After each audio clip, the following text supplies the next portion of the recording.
All right, everyone, here's our 30, 60, 90 triangle video.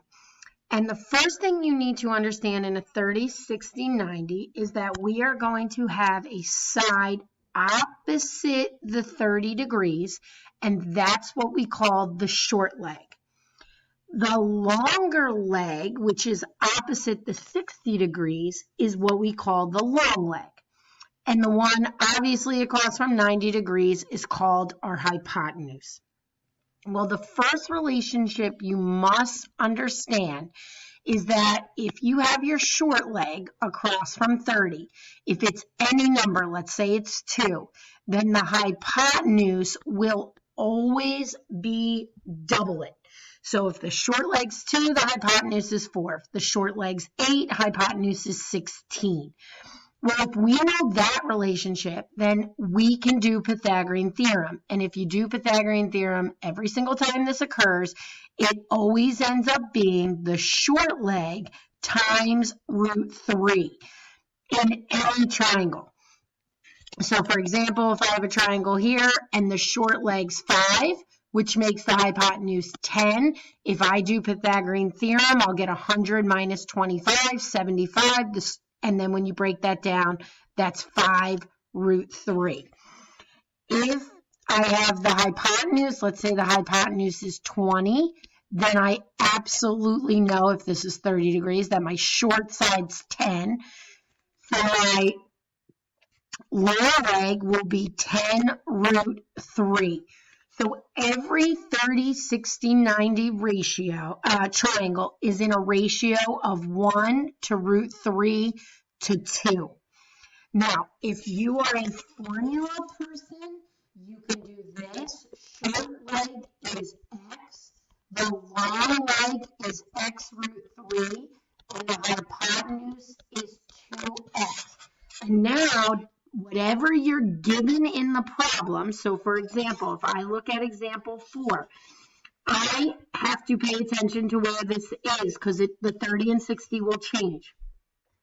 So in this problem, I give you the short leg is 2 root 3. Well, if you're formula based, what I'm going to do is take 2 root 3 and put it in for the word short leg. So now I get 2 root 3 equals x. So now anywhere else in your formula that there's an x, you solve. So now long leg is 2 root 3 times root 3. And the hypotenuse is 2 times x, which is 2 root 3. Your long leg in this problem is 2 to the square root of 9, which the long leg becomes 6. And the hypotenuse in this problem is 4 root 3. Now, I don't think you need to do that every time on these. This is how I'm going to do this. I'm going to look at this problem and say, okay, if the short leg is 2 root 3, I absolutely know the hypotenuse is 4 root 3. Because I know in every triangle, the hypotenuse is double the short leg. So I already know that.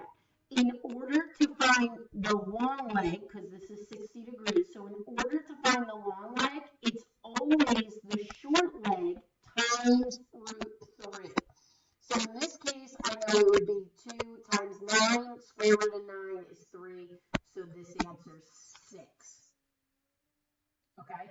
So I'm not going to set up this formula every single time, but I'm going to show an example of when I absolutely need it. All right, I'm going to skip 5 and do 6 first because I think this is easier. I give you in this problem the hypotenuse. If I give you the hypotenuse, then I know the short leg's absolutely half of that. Well, what's half of 3? 1.5, or you could leave it as a fraction. I would take 1.5 or I would take 3 over 2, either one. And then if I know the short leg's 1.5, then I know the long leg's 1.5 root 3. So that's how easy it is. Now, if you had the hypotenuse and you have the short leg, you could always do 3 squared equals 1.5 squared plus x squared. You could always go back to Pythagorean theorem. There is one example though. For example, in number 5, when I give you, I'm here, when I give you the long leg, you can't use Pythagorean theorem because you don't have the other side. Well, this is where I'm basically going to use my formula. If I know that the long leg, right, that's this one, is 5 root 2, just be careful. You're not putting it in for x, you're putting it in for the word long leg. So 5 root 2 is the long leg, which equals x root 3. So now I need to find x, which x is your short leg. So what do I need to do? I divide by root 2. So my answer is 5 root 2 over root 3, which you're like, that's really ugly, and it should be. So now I get rid of it. I do root 3 on the top and root 3 on the bottom. So the top becomes 5 root 6 and the bottom becomes 3.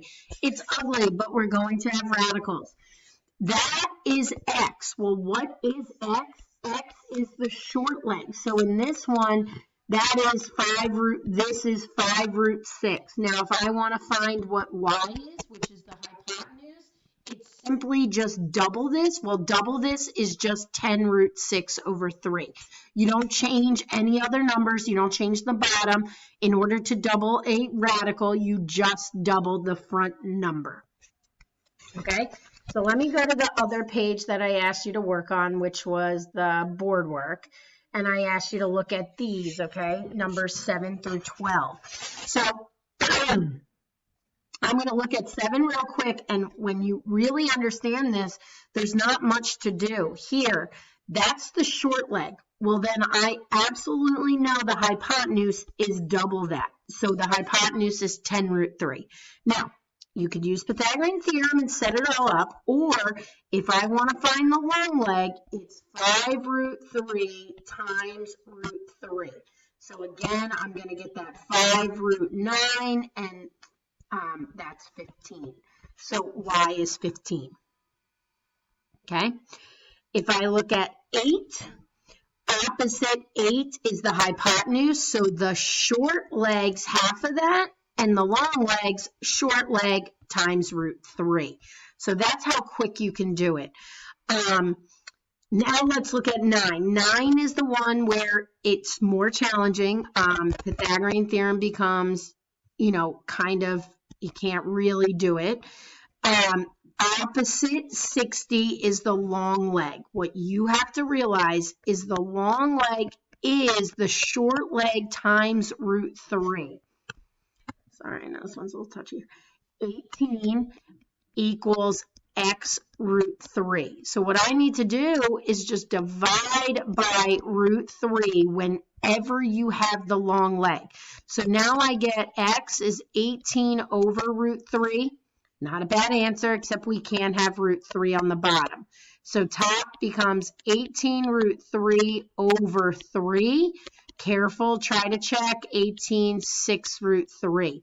Just make sure you understand what you're finding. You were finding the short leg, so x is 6 root 3, and your hypotenuse is double that, 12 root 3. Okay? 30, 60, 90, it's a little more challenging due to the fact it, has 2 parts really to do it, where 45, 45, 90 is isosceles, so you really only have 2 parts. But keep those 2 things in mind. I do always write at the top of my test, short leg x, long leg x root 3, and hypotenuse 2x. If you're formula based, you can use it every time. If I went back to this one, and I tell you in this one, the hypotenuse is 8. Well, I can type in the word 8 equals 2x for hypotenuse, and then I will get x is 4. Once you get x, then you plug in 4 here and 4 here. And so the short leg's 4, long leg's 4 root 3. So if your formula, you can plug that in. If not, try to understand the relationships. All right, give this stuff a chance. I'll go live tomorrow in case we have any questions on Pythagorean theorem in general. Thanks, guys.